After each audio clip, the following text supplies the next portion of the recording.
प्रभु हम भी शरणागत हैं, स्वीकार करो तो जाने।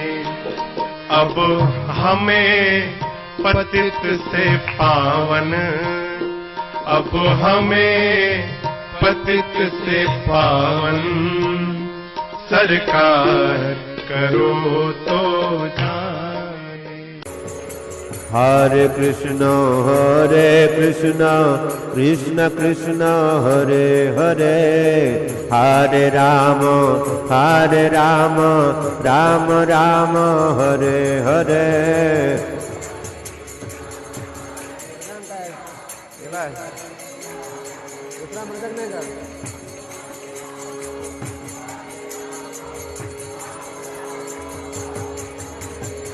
हरे कृष्ण कृष्ण कृष्ण हरे हरे, हरे राम राम राम हरे हरे।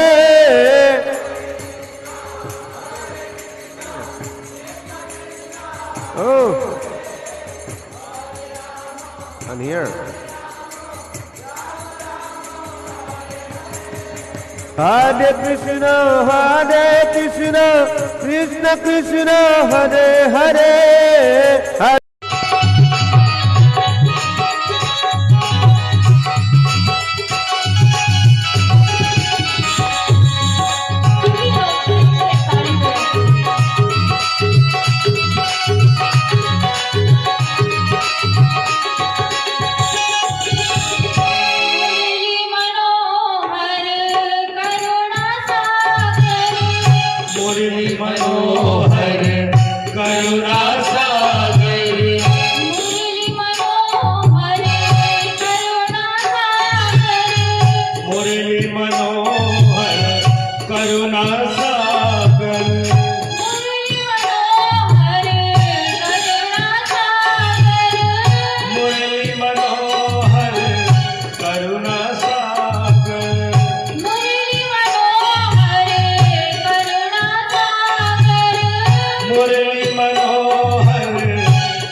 जय हो। सतगुरुदेव भगवान की जय हो। हनुमान जी महाराज की जय हो। यज्ञ नारायण भगवान की जय हो। गौ माता की जय हो। वृंदावन धाम की जय हो। बाबा जी महाराज की जय हो। जय जय श्री राम जय जय श्री राम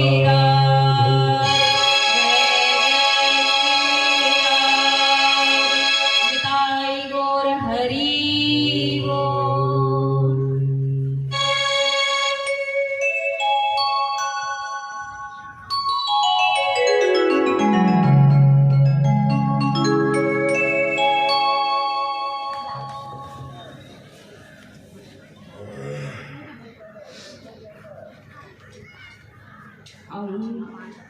चित सार सिंधु सर्वस्व श्री राधा गोविंद के चरण कमलों का ध्यान करते हुए श्री चैतन्य महाप्रभु नित्यानंद महाप्रभु के चरण कमलों का ध्यान करते हुए सतगुरुदेव भगवान के चरणों में प्रणाम करते हुए हम और आप तृतीय दिवस की श्रीमद् भागवत कथा में प्रेम से मिलकर डुबकी लगाते हैं। आज कथा का तृतीय दिवस है। विगत 2 दिन से हम और आप प्रभु की आनंद में कथा का रसास्वादन कर रहे हैं। आपके इस ग्राम में बाबा महाराज के द्वारा इतना सुंदर आयोजन आप सबके बीच में हो रहा है। यज्ञ नारायण भगवान की आपके इस ग्राम में भागवत जी की कृपा बरस रही है। आज हम और आप तीसरे दिन की कथा का रसास्वादन करने के लिए बैठे हैं। कल भागवत कथा हम और आप श्रवण कर रहे थे कि श्री नारद जी के द्वारा ज्ञान वैराग्य की मुक्ति को प्राप्त हुई। कथा के विश्राम में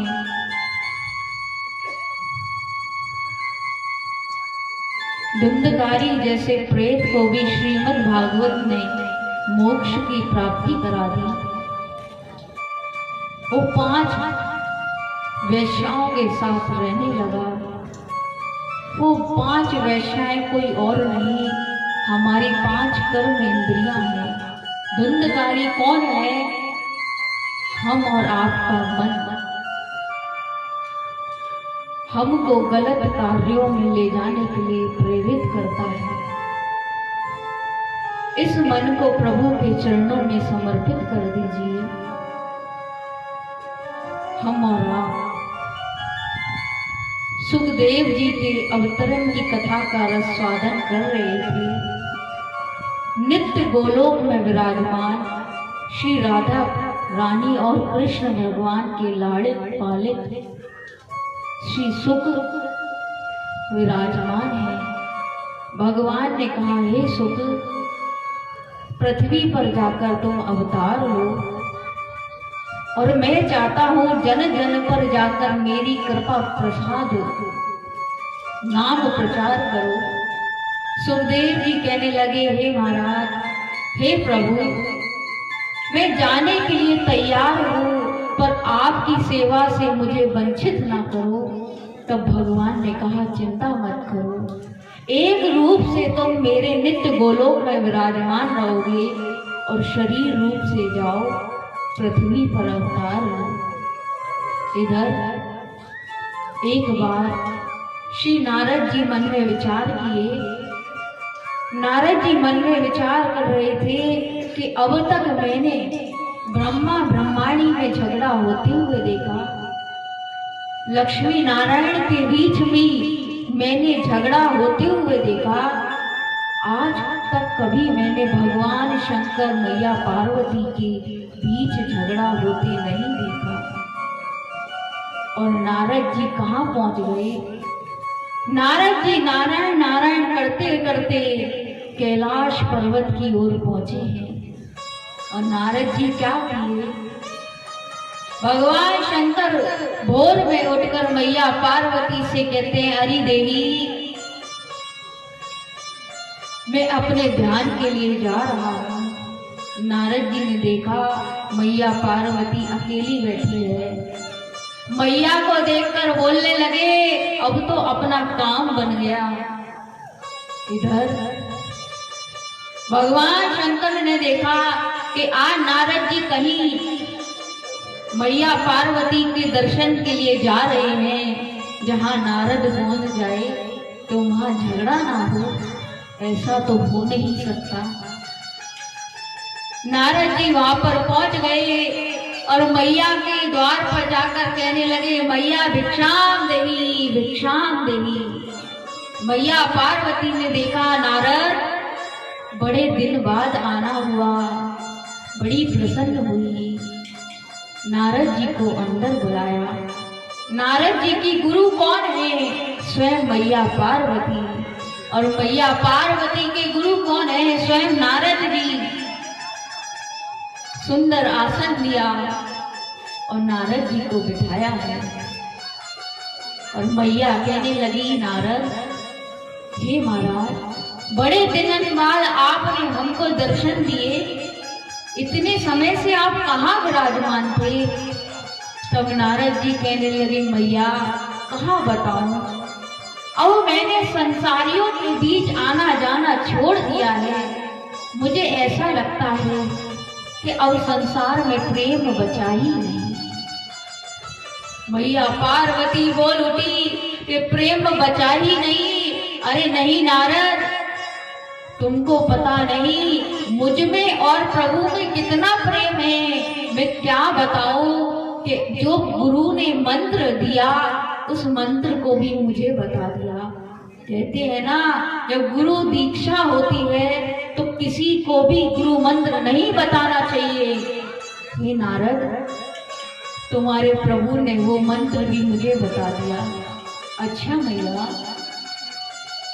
तो बाबा ने ये जरूर बताया होगा उनके गले में जो मुंडों की माला है वो किसके मुंड है? मैया पार्वती संकोच में आ गई। मैया ने जैसे ही सुना, मैया कहती है, आज तक तो बताया नहीं, भला हो नारद तुम्हारा। और नारद जी उठकर वहां से चले गए।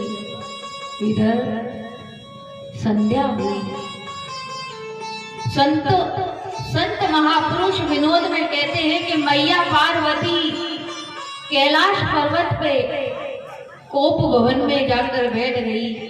अरे भैया, कैलाश पर भगवान शंकर का कोई घर नहीं जो मैया कोप भवन में बैठेगी। मैया कोप भवन में गुस्से में आकर बैठी है। कहती है, अरे बाहर से भी काले हैं, आज तो प्रभु अंदर से भी काले निकले, आज तक मुझे बताया नहीं। इतने मन में विचार करी रही थी कि भगवान शंकर संध्या के समय में आ गए। और दिन तो मैया पार्वती हाथ में जल का पात्र लेकर द्वार पर ही खड़ी रहती। मैया पार्वती आज जल का पात्र लेकर खड़ी नहीं। प्रभु समझ गए कि नारद आया होगा, जरूर कुछ कहा होगा। अरे पार्वती, मैं आ गया, तुम आज मुझे जलपान नहीं कराओगी क्या? मैया कहती है, नहीं, तुमने आज तक मुझसे इतनी बड़ी बात छुपाई। अरे देवी, हुआ क्या? अरे प्रभु, आप बाहर से भी काले हो, अंदर से भी काले निकले। जो आपके गले में मुंडों की माला है, मुंड किसके हैं? भगवान कहने लगे, देवी तुमने मुझसे कभी पूछा नहीं, मैंने तुम्हें कभी बताया नहीं। ये मुंड किसी और के नहीं, ये मुंड तुम्हारे ही है। वो कैसे? कि हर जन्म में तुम्हारी इस शरीर को त्यागती हो, तुमसे इतना प्रेम करता हूँ, हर जन्म तुम्हारी मृत्यु होती है, तुम्हारे मुंड को इस माला में पिरो लेता हूँ और आपका मृत्यु नहीं होती क्या? नहीं, मैंने अमर कथा सुनी। अमर कथा क्या है? मुझे भी अमर कथा सुनाकर अमर कर दीजिए ना। भगवान शंकर कहते नहीं देगी। अमर कथा सुनकर अमर तो हो जाएंगे, पर मैं इधर नहीं, अमर कथा के लिए नीचे चलना होगा। और पार्वती मैया के साथ तैयार होकर प्रभु कहाँ आए? कैलाश क्या है? कैलाश अभिमान है, और जिसके शीश पर अभिमान सवार है उसको भगवान की प्राप्ति नहीं हो सकती। बहुत से लोगों के मन में अभिमान आ जाता है कि हम कथा करा रहे हैं, हम इतना बड़ा आयोजन करा रहे हैं, ये आयोजन हमारा है, हमारी गाड़ी, हमारा घर, हमारा करते करते पूरा जीवन व्यतीत हो जाता है। पुण्य की जगह पाप के भागी बनते हैं। इसलिए कहते हैं ना, हर किसी को यही समझना चाहिए कि ये कथा किसी एक की नहीं, ये कथा सबकी है। ये यज्ञ किसी एक का नहीं, ये यज्ञ सबका है। संकल्प में जो यजमान बनकर बैठे हैं वो तो अति सौभाग्यशाली हैं, पर आप संकल्प में नहीं बैठ सकते तो प्रभु के सामने मन में संकल्प लेकर कथा का रस स्वादन करिए। पर भैया, यहाँ तो भागवत जी आपके नगर में, आपके ग्राम में चलकर आई, तो आप सब लोग या तो भाषा को नहीं समझ पा रहे या आप भगवान को नहीं चाहते। ठीक कथा 2 बजे से प्रारंभ होनी होती है, पर यहाँ पर कोई व्यवस्था करने के लिए भी तैयार नहीं। अरे आपको तो और सौभाग्यशाली होना चाहिए कि किसी संत के द्वारा आपके नगर में आकर तीर्थ बना दिया, तो उन संत का काम थोड़े ही है व्यवस्था को बनाना। अरे आकर भागवत जी की व्यवस्था बनाइए ताकि ठीक समय से आप सबको कथा श्रवण करने को मिल सके, पर कोई नहीं। आप सब लोग कथा में कोई तन से सहयोग करता है, कोई धन से सहयोग करता है। अरे जिसके पास धन नहीं है तो आप इस आयोजन में शरीर से सहयोग करो। इस कथा को, इस यज्ञ को सफल बनाने के लिए आपको जितना पुण्य संकल्पित यजमानों को मिलेगा उतना ही पुण्य आपको मिलेगा। इसलिए अभी 5 दिन शेष हैं, 4 दिन की कथा शेष है। इसलिए इस गंगा में, इस भागवत कथा में डुबकी लगाने के लिए हर तरीके से समर्पण कर दो भगवान को। और आज मैया पार्वती को कहाँ लेकर आए? अमरनाथ में। अमरनाथ में प्रभु मैया पार्वती को लेकर आए हैं। भगवान ने डमरू बजाया है कि कोई जीव जंतु पशु पक्षी नर नारी इस कथा को श्रवण ना कर सके, क्योंकि हर कोई इस कथा का अधिकारी नहीं है। भगवान ने डमरू बजाया और सब जीव जंतु वहां से उड़ गए। भगवान शंकर ने देखा अब तो कोई नहीं है देवी, अमर कथा कोई और नहीं, यही भागवत कथा है। अमर शरीर को नहीं, अमर उसे कहते हैं कि इस संसार में कुछ अच्छा काम करके चले जाओगे तो नाम अमर बन जाएगा, शरीर से अमर नहीं। शरीर से तो ब्रह्मा भी अमर नहीं है, इंद्र भी अमर नहीं है। ये भी एक मनवंतर 2 मनवंतर के बाद इंद्र और ब्रह्मा भी बदलते हैं, तो हम तो मनुष्य हैं। मैया पार्वती को कथा सुनाना प्रारंभ किया। भगवान ने कहा जाओ सुत, अंडे के रूप में जाकर विराजमान हो जाओ। भगवान शंकर मैया पार्वती को कथा सुनाएंगे। भगवान अंडे के रूप में सुखदेव जी वहां पर आ गए और मैया पार्वती को कथा सुनाना प्रारंभ किया। पहले दिन की कथा सुनी। भगवान बोले, देवी तुम हुंकारे भरना ताकि मुझे पता रहे कि तुम कथा का रस स्वादन कर रही हो। और मैया पार्वती हुंकारे भर रही है, कथा चल रही है। प्रभु के जैसे ही जन्म की कथा आई और प्रभु के जन्म की कथा सुनकर मैया पार्वती भाव विभोर समाधि लग गई।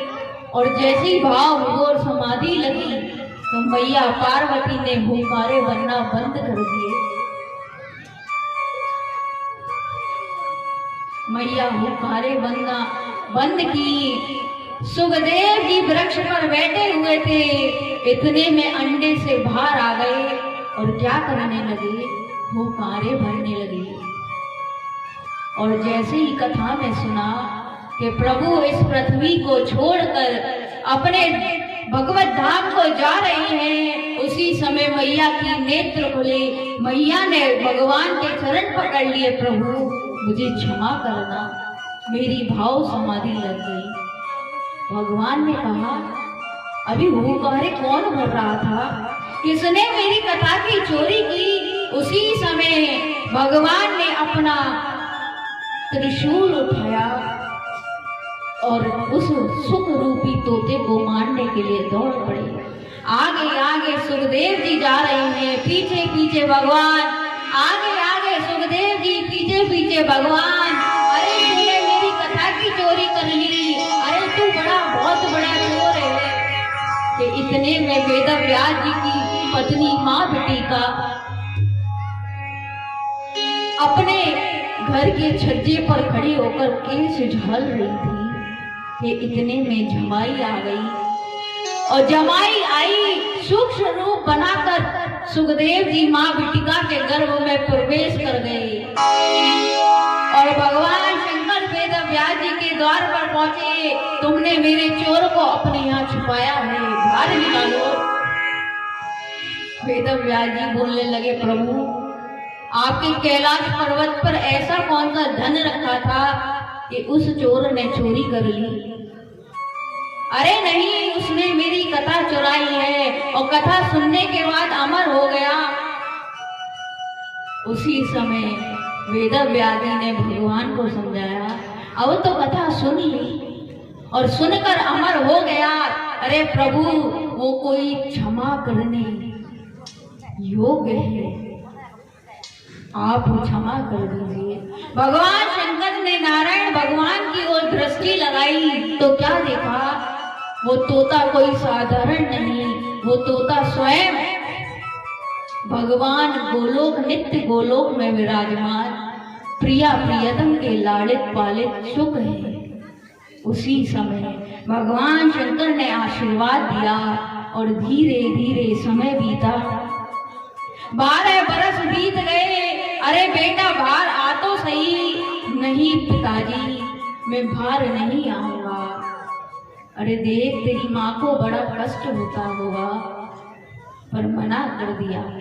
देखते देखते वैशाख की शुक्ल पंचमी आई है। नारद जी आए, अरे बाहर आओ तो सही, अरे मुझे भगवान की माया पकड़ लेगी। नारद जी की भी बात नहीं मानी। देखते देखते सुखदेव जी 12 वर्ष की हो गई गर्भ में। उसी समय आकाशवाणी हुई, हे सुख तुम बाहर आओ, तुमको मेरी माया नहीं व्यापेगी।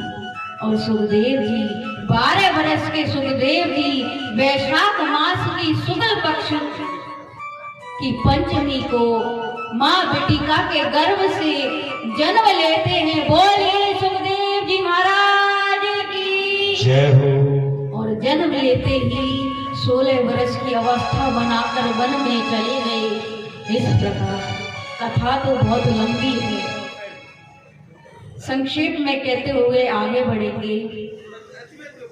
श्री वेद व्यास जी ने 18,000 श्लोकों की रचना कर दी। वो परमहंस है तो कथा का अधिकारी किसी ऐसे वैसे को नहीं बनाना चाहते। मन में विचार किया तो सोच रहे थे क्या करूं, क्यों ना अपने बेटे को सुखदेव जी निराकार के भजन करने लगे। वन में भेजा है 2 शिष्यों को और जाकर उनको 2 श्लोक रटवाए। कौन से श्लोक?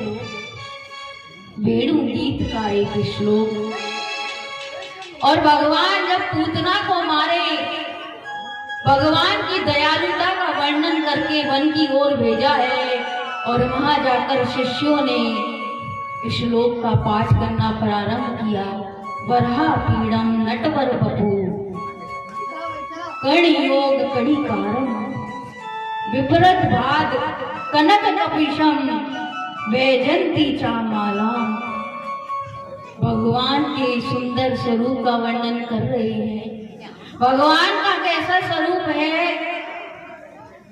संध्या का समय है, भगवान ने ऊंची ऊंची धोती बांधी है, वैजयंती माला पहनी हुई है, भगवान के शीश पर मोर मुकुट धारण किए हैं। भगवान की चंद्र जो भगवान राधा रानी के लिए अपने शीश पर धारण करते हैं, वो धारण करके राधा रानी को मोहित कर रहे हैं। कृष्ण बलराम सखन के संग गौचारण लीला करके संध्या के समय आ रहे हैं। सारी ब्रज गोपियां इकट्ठी हो गई। क्या देखती है कि गोधूली बेला है, कृष्ण आते होंगे। बड़ी मधुर मधुर पवन चल रही है, भगवान के घुंघराले घुंघराले केश हैं, हजारों गायें पीछे पीछे चल रही हैं और भगवान टेढ़ी मेढ़ी चाल, कृष्ण बलराम एक दूसरे के गले में गलवैया करते हुए चल रहे हैं।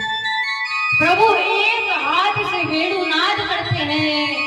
ब्रज गोपियों के कानों में बंसी की आवाज गई तो क्या देखती है कि कृष्ण हमारे द्वार से जाने वाले हैं। तो भागी भागी गोपियां आई, अपने द्वार को झाड़ कर सुंदर सुंदर चौक फुवा रही हैं। कोई हाथ में जल का कलश लेकर प्रभु के स्वागत के लिए खड़ी है। ऊंची ऊंची भगवान ने धोती बांधी है। इत गाय उत गाय गोविंद को गायन में रहो ही बसो है। प्रभु गायों के साथ चल रहे हैं और गौ माता की गोधूली प्रभु के श्याम वर्ण पर लग रही है।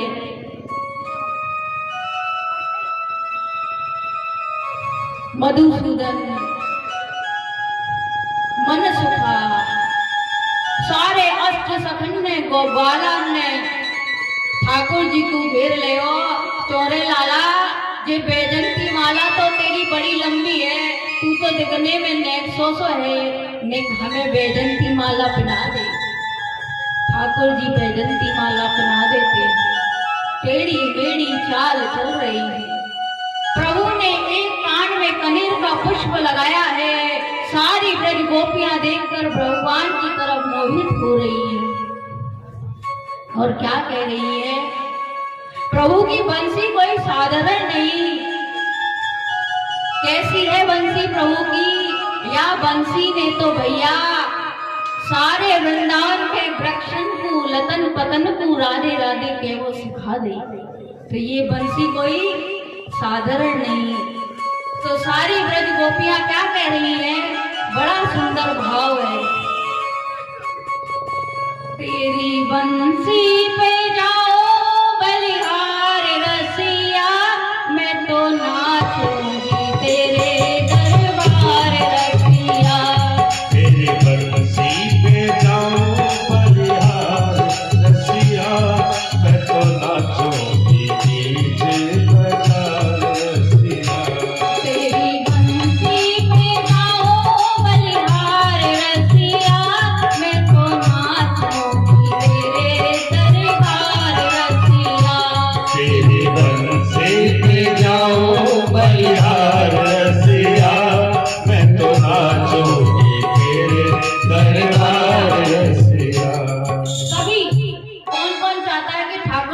आपके घर भी आए और आपको जैसे गोपियों को बंसी सुनाई तो आपको भी प्रभु बंसी सुनाए। कौन कौन चाहता है? तो क्या करना होगा?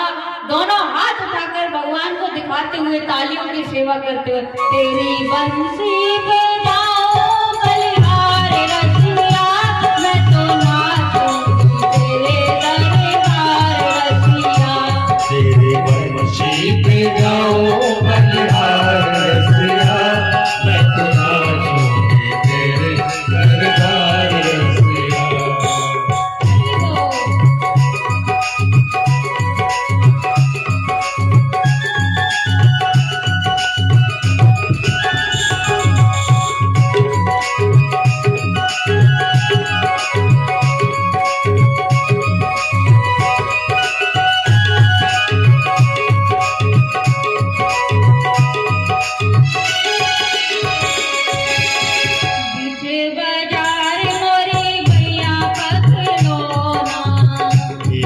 बाजार मेरी भैया पकड़ो। हमारे कन्हैया भैया बड़े टेढ़े हैं। ब्रज गोपियन को कैसे टेढ़े? क्योंकि भगवान को माखन खाने की बड़ी आदत थी और ब्रज गोपियां भगवान से माखन छुपा छुपा कर रखती थी। तो भगवान कहते, अरे भाभी तेने ताजी माखन चलाई और कहा? तो गोपी कहती, कन्हैया रहने तो माखन नहीं खिलाऊंगी। तो ठाकुर जी क्या करते? जाकर मैया गोपियन के हाथ पकड़ लेते। तो गोपी लज्जा के मारे, और हमारे ब्रज में प्रथा है लम्बा घूंघट मारवे, और गोपी कहती कन्हैया हाथ छोड़ दे। तो क्या कह रही है गोपी? बाजार मोरी भैया पकड़ो ना, पीछे बाजार मेरी भैया पकड़ो। मन भी जाओगा ना ऐसे झटको ना, मन भी जाओगा ना ऐसे झटको ना, मन भी जाओगा ना ऐसे झटको ना। मन भी जाओगा ना ऐसे झटको ना। लोग चुगली करेंगे तो बार रसिया, मैं तो नाचूंगी तेरे दरबार रसिया। तेरी बंसी पे जाऊं बलिहार रसिया, मैं तो नाचूंगी तेरे दरबार रसिया। तेरी बंसी पे जाओ बलिहार रसिया, मैं तो नाचूंगी तेरे दरबार रसिया। तेरी बंसी पे जाओ बलिहार रसिया, मैं तो नाचूंगी तेरे दरबार रसिया। अभी लो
हिंदी किस किस को समझ में आ रही है? लीला सबको समझ में आ रही है ना? कथा सबको समझ में आ रही है? तो भैया ठाकुर जी ने अच्छे खासे हाथ दिए, और हाथ किस लिए दिए हैं? खाने के लिए नहीं, प्रभु के नाम में ताली बजाने के लिए। पैर किस लिए दिए? भगवान के नाम में नाचने के लिए। अरे 84 लाख योनि में तो नाच रहे हो, और भगवान के नाम में नाच कर देखो, इस 84 लाख योनि के फंदे से मुक्त हो जाओगे। तो क्या करना है? जोर से तालियों की सेवा करते हुए हरि बोल।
भगवान से प्रेम है गयो, तो वो गोपी को प्रेम भयो ठाकुर जी से, तो बाकी सास कहती पूरे दिन नंद के द्वार पर पड़ी रहते हैं, काम धंधो करे ना है।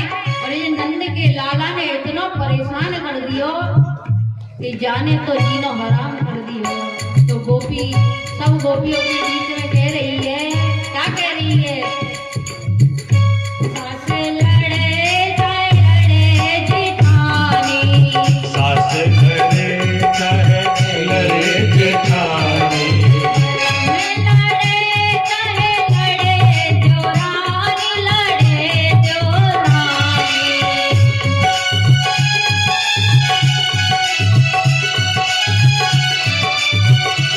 समझते हैं बलम किसे कहते हैं? आपको पता है बलम कौन होता है? किस किस को पता है बलम? बलम का अर्थ होता है पति। पति लड़े चाहे सास लड़े, पर हमको कोई फर्क नहीं पड़ने वाला, हम तो कृष्ण की हो चुकी है। तो क्या कह रही है? बलम लड़े चाहे लड़े जोरानी, लड़े चाहे लड़े देवरानी। मैं तो नाचूंगी, श्री राधे तो नाचूंगी घूंघट खोल रसिया, मैं तो नाचूंगी तेरे परिवार रसिया। तेरे वश से भी जाओ बलिहार रसिया, मैं तो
इस प्रकार भगवान के स्वरूप का वर्णन किया। इसी लीला में श्री मीराबाई का चरित्र है। भगवान जब अवतार लिए तो माधवी नाम की गोपी बनकर आई। माँ ने कहा कि काले श्याम वर्ण के कन्हैया से नजर मत मिला लियो, समय मिलेगा तो मीरा चरित्र पर भी हम लोग प्रकाश डालेंगे। आगे सुखदेव जी ने सुना कि प्रभु इतना सुंदर रूप है, भैया ये श्लोक कहाँ से सीखे? अरे हम वेद व्यास जी के शिष्य हैं, हमारे गुरुजी के पास ऐसे एक श्लोक नहीं, 2 नहीं, 3 नहीं, पूरे 18,000 श्लोक हैं। अच्छा भैया, फिर से समाधि में बैठ गए, फिर वर्णन किया। जब पूतना भगवान को आकाश में ले गई, भगवान ने पूतना का उद्धार किया, तो पूतना को कौन सी गति प्रदान करी? अरे वो तो स्तन में विष लगाकर आई थी। जो गति यशोदा मैया को दी, जो गति माँ देवकी को दी, वही गति पूतना को दी। प्रभु इतने दयालु हैं। और सुनते ही सुखदेव जी रुके नहीं, वहां से दौड़ पड़े, वेद व्यास जी के पास आए और पिताजी से 18,000 श्लोकों का ज्ञान प्राप्त किया। अब सुनाने वाले तो आ गए, अब बारी किसकी है? सुनने वाले के जन्म की। प्रथम स्कंद के अंतिम में महाभारत के अंत की कथा आती है कि महाभारत का युद्ध चल रहा है, 2 दिन शेष बचे हैं, सारे कौरव मारे गए कि उसी समय दुर्योधन युद्ध भूमि में लघु लोहान पड़ा हुआ है। दुर्योधन की जंगा से लघु बह रहा है।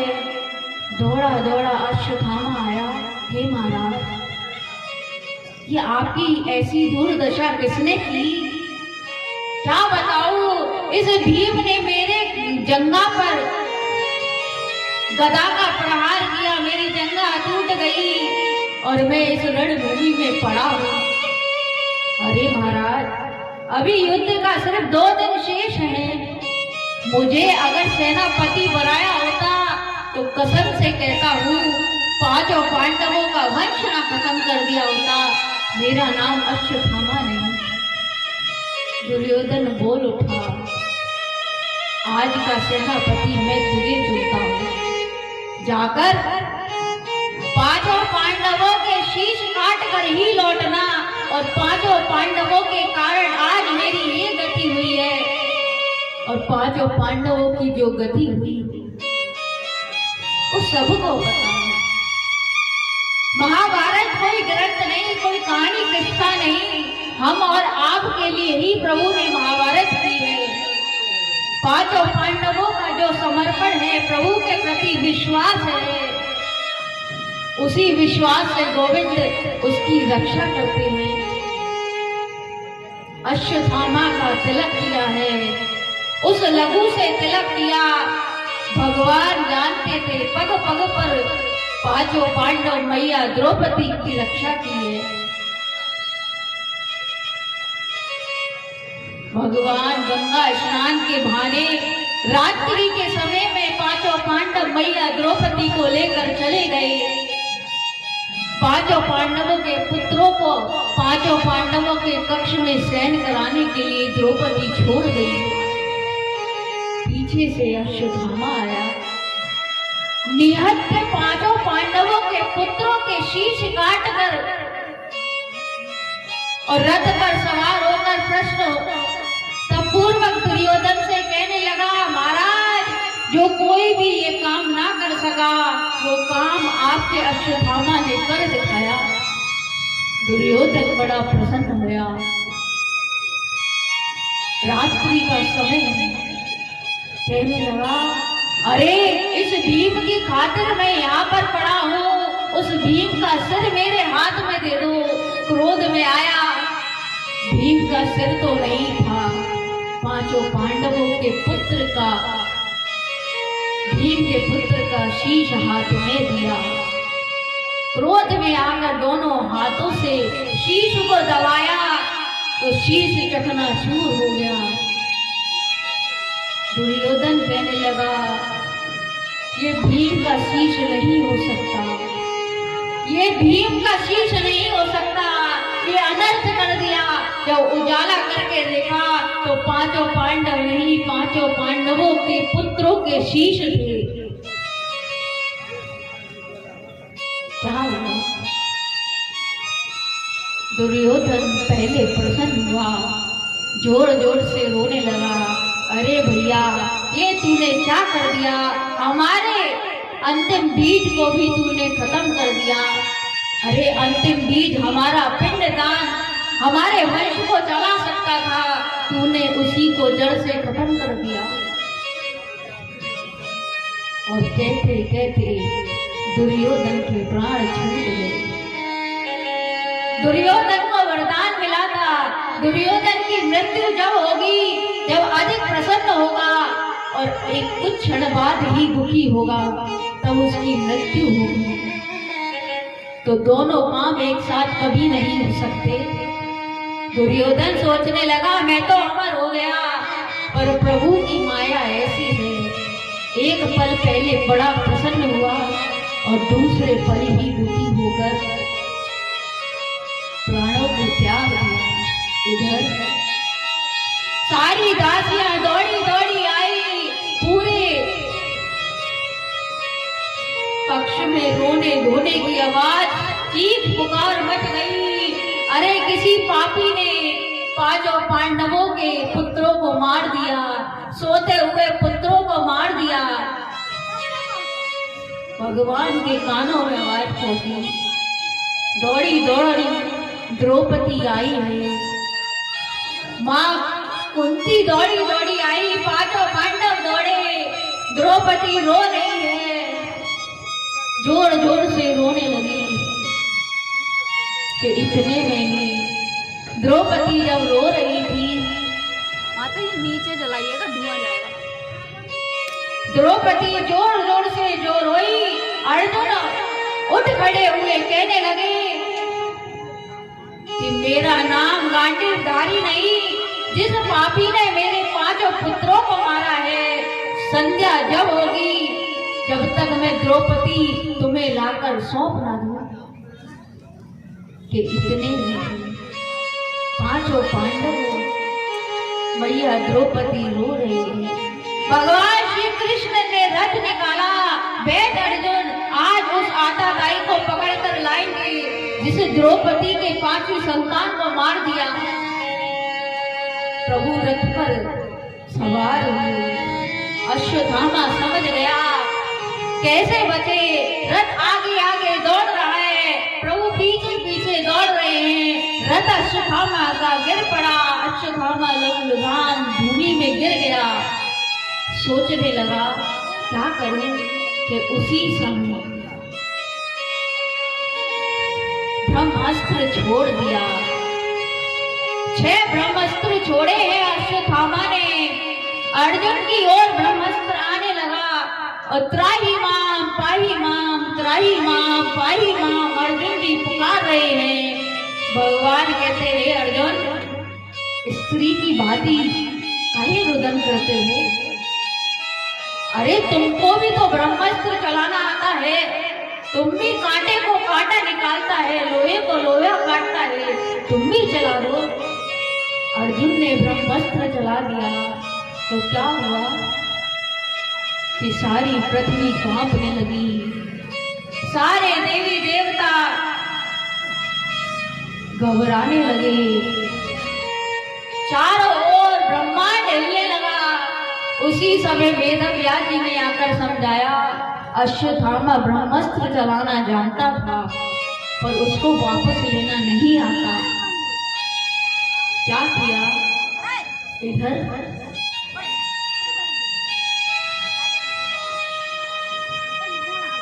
सुभद्रा जी के पुत्र अभिमन्यु की पत्नी गर्भवती है।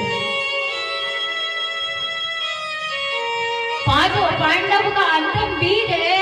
अश्वत्थामा जानता था कि पांचों पांडवों का जो अंतिम बीज है वो उत्तरा के गर्भ में है। नरेश सम्राट की पुत्री है उत्तरा। जब लक्ष्य ग्रह में पांचों पांडव रह रहे थे, जब वानप्रस्थ इधर उधर दुर्योधन और कौरवों के कारण प्रभु को इधर उधर पांचों पांडवों को छुपाना पड़ा, तो 2 बरस राजा सम्राट के घर पर रहे हैं। धर्मराज युधिष्ठिर राजा का महल देखते थे, भीम रसोई का काम करते थे और अर्जुन उत्तरा को संगीत सिखाते थे। नकुल सहदेव राजा के घोड़ों की सेवा करते थे। एक दिन जब राजा सम्राट को पता चला ये कोई साधारण पांचों पांडव क्षत्रिय नहीं, ये तो स्वयं पांचों पांडव हैं, ये सब कुछ हार कर मेरे यहाँ छुपकर रह रहे हैं, बड़े दुखी हुए। उसी समय अपने गलती को सुधारने के लिए हाथ जोड़कर अर्जुन जी के पास आए हैं। हे अर्जुन महाराज, हमको क्षमा करना, हम नहीं जानते थे कि आप इतने बड़े गांडीवधारी हैं, आप कृष्ण की छत्र छाया में रहते हैं। मैं आपको अपनी बेटी सौंपना चाहता हूँ। अर्जुन जी कहते हैं महाराज आप बताओ आपकी बेटी को किस रूप में स्वीकार करूं? मैं चाहता हूं आप मेरी बेटी से विवाह कर लो। अर्जुन जी कहने लगे नहीं महाराज, आपकी बेटी मेरे लिए बेटी समान है और पहले मैं उसका गुरु हूँ, वो मेरी शिष्या है, तो अब विवाह तो नहीं कर सकता। आप चाहो तो अपने हाथ से आपकी बेटी का कन्यादान कर सकता हूँ, अन्यथा आपकी बेटी को अपने पुत्र वधू बना सकता हूँ। तो उत्तरा का विवाह अभिमन्यु से हुआ। अभिमन्यु को छल से चक्र में फंसा लिया। युधिष्ठिर को बचाने के लिए अभिमन्यु, बाल अवस्था थी, 16 वर्ष के अभिमन्यु रणभूमि में जाने के लिए तैयार तो नहीं थे, पर जब कहते हैं ना राष्ट्र पर जब कुछ आपदा विपदा आए तो हर किसी को लड़ने के लिए तैयार हो जाना चाहिए। जब देखा मेरे बाबा मेरे ताऊ पर कष्ट आया है, युधिष्ठिर को चक्र में फंसाकर मारना चाहते थे कि युधिष्ठिर को तो बचा लिया।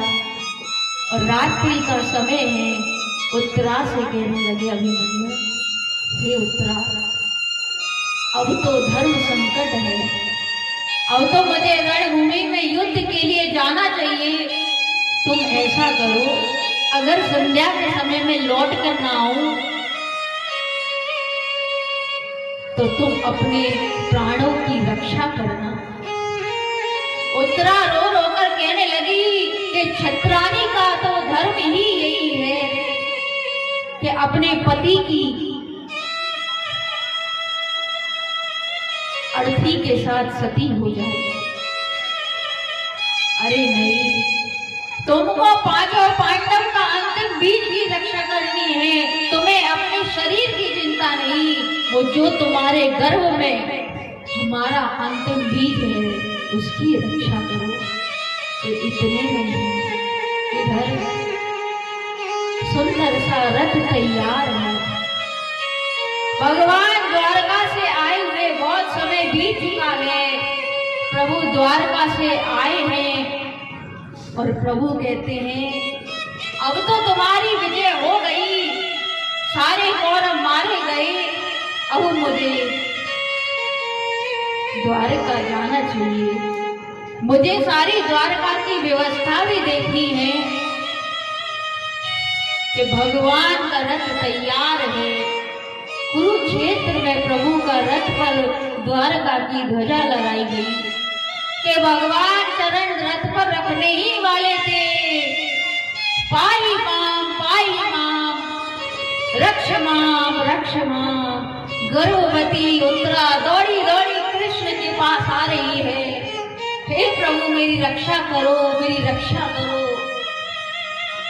अश्वत्थामा ने ब्रह्मास्त्र का मुख उत्तरा के गर्भ की ओर मोड़ दिया। जलता हुआ अंगारा उत्तरा के समीप आने लगा। प्रभु देखते हैं, अरे बेटी तू गर्भ अवस्था में इतनी जोर से क्यों भाग रही है? क्या हुआ? मेरी रक्षा करो, मैं मर जाऊं उसकी चिंता नहीं। मेरे गर्भ में जो आखिरी 5 पांडवों की निशानी है वो नष्ट नहीं होनी चाहिए। प्रभु भगवान ने अंगूठे का रूप बनाया और उत्तरा के गर्भ में प्रवेश कर गई। इतनी तो कौशल्या मैया भी सौभाग्यशाली नहीं थी, इतनी यशोदा मैया भी सौभाग्यशाली नहीं थी, इतनी तो माँ देवकी भी नहीं थी जो आज अवसर उत्तरा को मिला है। जैसे कहते हैं कि प्रभु कौशल्या देवकी और यशोदा के उदर में नहीं उर में आई और उत्तरा के प्रभु गर्भ में प्रवेश कर गई। तो किसी ने पूछा कि माँ कौशल्या को गर्भवती, यशोदा मैया को गर्भवती होने का एहसास कैसे हुआ? योग माया से। और तो और भक्त और भगवान एक साथ रह रहे हैं। उत्तरा का 3 माह का गर्भ है। इधर कुंती ने देखा 5 पांडव खड़े हैं। कुंती खड़ी है तिलक की थाली लेकर। कुंती भगवान की बुआ लगती है और कुंती भगवान की बुआ है। तो कुंती कहती है, हे कृष्ण तुम मुझे छोड़कर जा रहे हो ना? 5 पांडव बड़े दुखी हैं। अरे बुआ मुझे द्वारका जाना होगा। कुंती मानो पत्थर की मूर्ति बनकर खड़ी है, आंखों से अश्रुपात हो रहा है। कन्हैया द्वारका जा रहे हो ना? हाँ बुआ, मैंने सुना है भाई और भतीजे का धर्म होता है अपनी बुआ बहन को कुछ दक्षिणा देकर जाए। अरे बुआ बताओ तुमको क्या चाहिए? कुंती कहती है, अरे वो कुंती कौन है? कुंती माँ, उसका हृदय कैसा है, क्या मांगती है? प्रभु हमारे सामने प्रकट हो जाए ना तो हम क्या मांगेंगे? प्रभु हमको ये दे दो, वो दे दो, सारी अपनी कामना को प्रभु के समक्ष रख देंगे। पर माँ कुंती ने क्या मांगा? बड़ी सुंदर स्तुति कर रही है। कृष्णाय वासुदेवाय देवकी नंदनाय का। भगवान ने नहीं सुनी। भगवान मुस्कुराकर कहते हैं, बुआ तुम मेरी स्तुति कर रही हो या अपने भाभी भैया की? वासुदेव के पुत्र, देवकी के पुत्र, कृष्णाय वासुदेवाय देवकी नंदनाय च नंद गोप कुमाराय गोविंदाय नमो नमः। भगवान तुरंत कुंती मैया की ओर देखते हैं क्योंकि भगवान नंद बाबा यशोदा मैया का नाम सुनकर बड़े प्रसन्न हो गए। अरे बुआ हाँ बता, सदा सदा के लिए दुख दे दो। हरी बुआ कैसी बात करती हो? सदा सदा के लिए दुख दे दूं? अरे जीवन में सुख भोगा ही कभी। जन्म किसी के घर हुआ, और तुम फली किसी के घर, कुंती भोज ने तुमको पाला हुआ। और ऐसे पति से तुम्हारा विवाह हुआ जिसको पीलिया का रोग था, उनको श्राप था कि किसी स्त्री से स्पर्श किया तत्क्षण उनकी मृत्यु हो जाएगी। और तो और जब विवाह नहीं हुआ, जब कुंवारी कन्या थी, तो सूर्य भगवान की कृपा से कर्ण की प्राप्ति हुई। लज्जा के मारे कर्ण को गंगा में बहा दिया। फिर पांचों देवताओं की आराधना से 5 पुत्र की प्राप्ति हुई। इस दुर्योधन ने एक भी दिन चैन से बैठने नहीं दिया। दुर्योधन ने भीम को जहर के लड्डू पवा दिए, लक्षागृह में जलते हुए छोड़ दिया। छल से सारा गांव बस्ती सब ले ली, एक भी दिन चैन से नहीं बैठी। कितना दुख चाहिए, कैसी बात करती हो।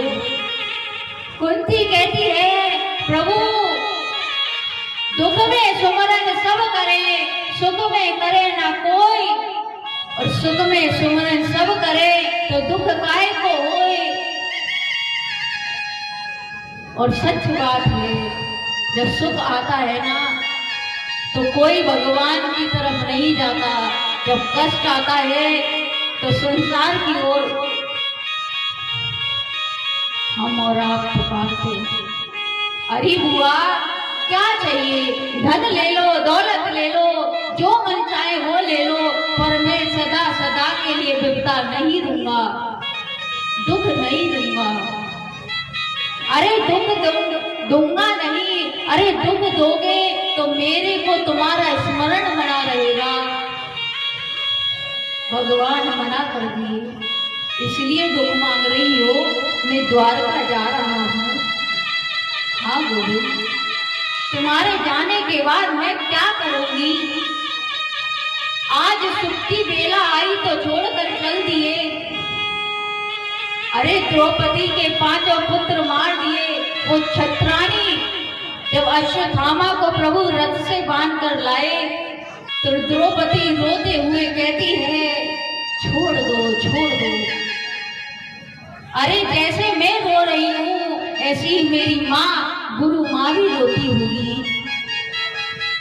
मन करता है कि द्रौपदी के नित्य पैर छूं, मन करता है उत्तरा के नित्य प्रतिदिन पैर छूं। अरे बुआ कैसी बात करती हो। कुंती कहती है, नहीं ये गोविंद भर दे श्याम झोली, भर दे क्या रखा बातों में।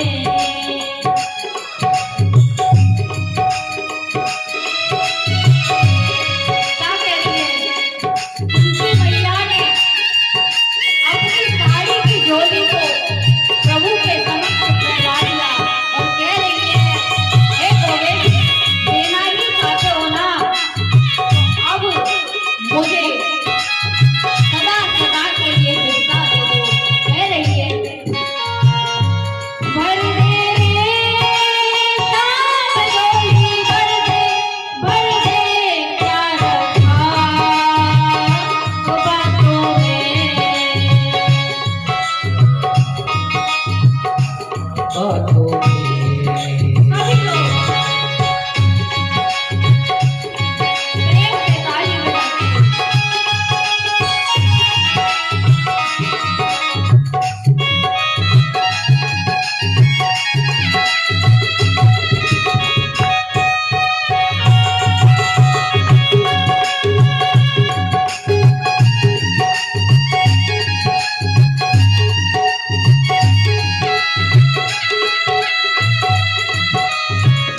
झूले झूले।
और कुंती मैया भगवान से सदा सदा के लिए दुख मांग रही है। इधर भगवान ने कहा, अरे बुआ तुम ये चाहती हो ना, मैं दुख तो नहीं दूंगा, पर तुम ये चाहती हो ना तुम्हें छोड़कर नहीं जाऊं। हाँ गोविंद। भगवान कहने लगे, ठीक है बुआ, अब नहीं जाता, अब जो द्वारका में होगा होता रहेगा, अब मैं यहीं रह जाता हूँ। कि उसी समय भगवान 3 कारणों से रुके। पहला कारण,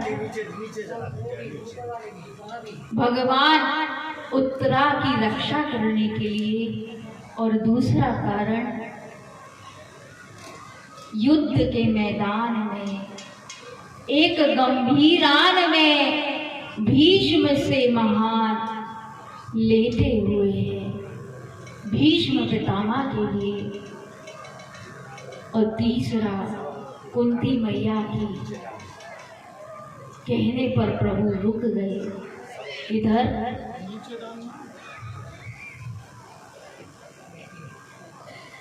पांचों पांडव कहने लगे, अर्जुन कहते हैं प्रभु अब कक्ष में चलो ना।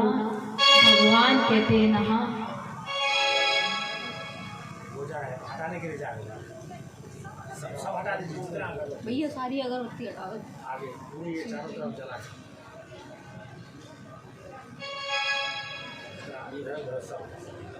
भगवान पांचों पांडवों से कहने लगे, अभी तो मुझे मेरी कोई प्रतीक्षा कर रहा है, मुझे वहां जाना है। अश्वत्थामा को भगवान लेकर द्रौपदी को सौंपने लगे। द्रौपदी के कहने पर छोड़ दिया, आड़ी दाढ़ी काट दी, अपमानित करके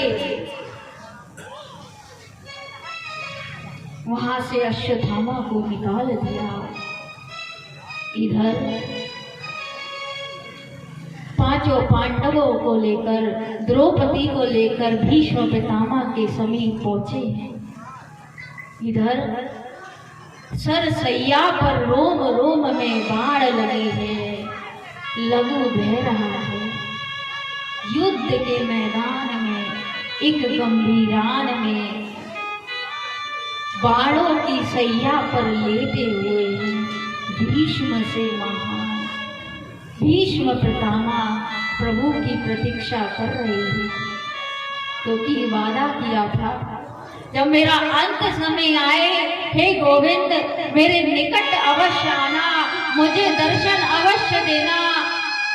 आज भीष्म पितामह का अंतिम समय आ चुका है, प्रभु को याद था।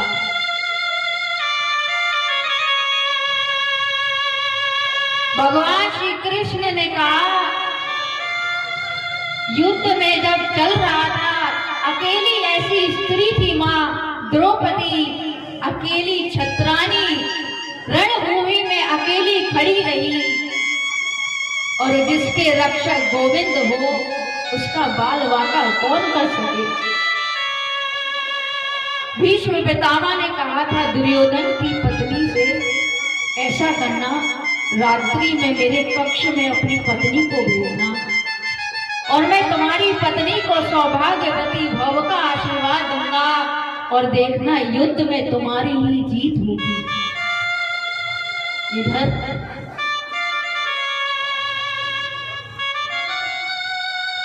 ये बात गोविंद ने सुन ली।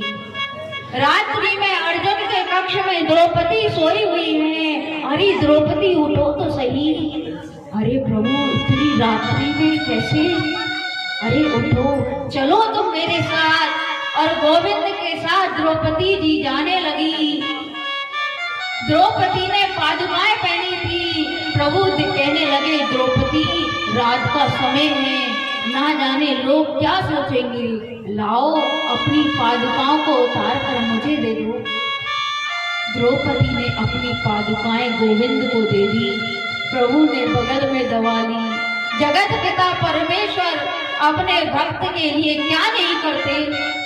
और भीष्म पितामह के कक्ष के बाहर प्रभु ग्वाला के रूप में खड़े हैं। द्रौपदी ने रात्रि के समय जाकर भीष्म पितामह को प्रणाम किया। प्रथम बार प्रणाम किया, सौभाग्यवती भव। दूसरी बार प्रणाम किया। इस प्रकार 5 बार प्रणाम किया। द्रौपदी ने घूंघट उठाया। बाबा आपका आशीर्वाद फलित होगा ना? अरे तुम कैसे द्रौपदी? इतनी रात्रि में मेरे कक्ष में तुम्हें कौन लाया? द्रौपदी हंस पड़ी। हंसकर कहती है, भगवान कान लगाकर कक्ष के बाहर खड़े हैं और अपनी टेढ़ी टेढ़ी निगाहों से भीष्म पितामह को निहार रहे हैं। भीष्म पितामह की नजर गोविंद से पड़ी और हाथ पकड़कर अंदर लाए और कहा, प्रभु यही रूप का दर्शन मुझे कराना। और आज रोम रोम में बाढ़ लगा है, लघु लुहान पड़े हैं भीष्म पितामह के इस इन्हें में ही क्या हुआ। भीष्म पितामह प्रतीक्षा कर रहे हैं। गंगा के पुत्र हैं, शांतनु जी इनके पिता थे। गंगा माँ ने कहा था अपने पति से, तुम मुझे रोकना मत, मैं जब भी कुछ करूं तुम मुझे टोकोगे नहीं। भीष्म पितामह से पहले उनकी गंगा मैया की अनेकों संतान हुई। मैया एक एक करके सारी संतानों को जल में बहाने लगी। अंत में शांतनु जी ने कहा, अरे देवी मेरे अंतिम बीज को तो छोड़ दो, मेरे अंतिम वंश को तो छोड़ दो। और उसी समय गंगा मैया भीष्म पितामह को छोड़कर अंतर ध्यान हो गई। और आज गंगा मैया कहती है, हे बेटा चलना, सब तो मुझे पाने के लिए तरसते हैं, मैं तो तेरी माँ गंगा हूँ। हर सनातनी को मरते गंगा चाहिए, जीते गंगा चाहिए। तुझे तो मैं स्वयं लेने आई हूँ ना, चलना। ना माँ, जब तक गोविंद नहीं आएंगे तब तक नहीं जाऊंगा। क्या तूने खबर पहुंचाई है? अरे मैं क्या खबर पहुंचाऊंगा, वो तो आत्मा के देवता हैं, उनको सब पता है, सब याद है। इधर युधिष्ठिर जी राज सिंहासन पर बैठने के लिए तैयार नहीं है। जैसे अर्जुन को मोह हुआ तो भगवान ने 45 मिनट में यानी कि 2 घड़ी में गीता का ज्ञान दिया। अर्जुन तो भगवान को भगवान समझते थे, मामा का बेटा समझते थे, भगवान को अपना गुरु मानते थे, पर युधिष्ठिर जी नहीं। युधिष्ठिर जी तो भगवान को मामा का बेटा ही मानते हैं, ब्रज का ग्वाला समझते हैं, पुत्र रूप में समझते हैं। तो भगवान ने सोचा क्यों ना गीता का ज्ञान अर्जुन को दिया, वो ज्ञान भीष्म पितामह से अर्जुन को युधिष्ठिर को दिलवाऊं तो राज सिंहासन पर बैठने के लिए तैयार हो जाए। पांचों पांडवों को लेकर मां कुंती को लेकर पहुंचे हैं और सरसैया पर भीष्म पितामह लेटे हैं। आंखों से अश्रुपात हो रहा है। मां गंगा कहती है, अरे भीष्म देख गोविंद आ गए, अकेले नहीं अभी तो सबको साथ लेकर आए हैं। मैं मान गई, मेरा जीवन धन्य हो गया पुत्र पाकर। और प्रभु को देख रही, उठ नहीं सकती, बाण लगे हुए हैं रोम रोम में। प्रणाम किया, पांचों पांडव एक एक करके प्रणाम कर रहे हैं और भीष्म पितामह आशीर्वाद देते हैं। इनको मृत्यु इच्छा है, यानी कि अपनी इच्छा से अपने शरीर को त्याग सकते हैं। भीष्म पितामह ने युधिष्ठिर को गीता का ज्ञान दिया, सारे मोह दूर किए। अंत में द्रौपदी से हाथ जोड़कर भीष्म पितामह क्षमा मांगते हैं। अरे बेटी, मैं बहुत बड़ा पापी निकला, मैंने इतना बड़ा पाप किया कि क्षमा के लायक भी नहीं। द्रौपदी कहती है, ना बाबा, जो होना था हो गया,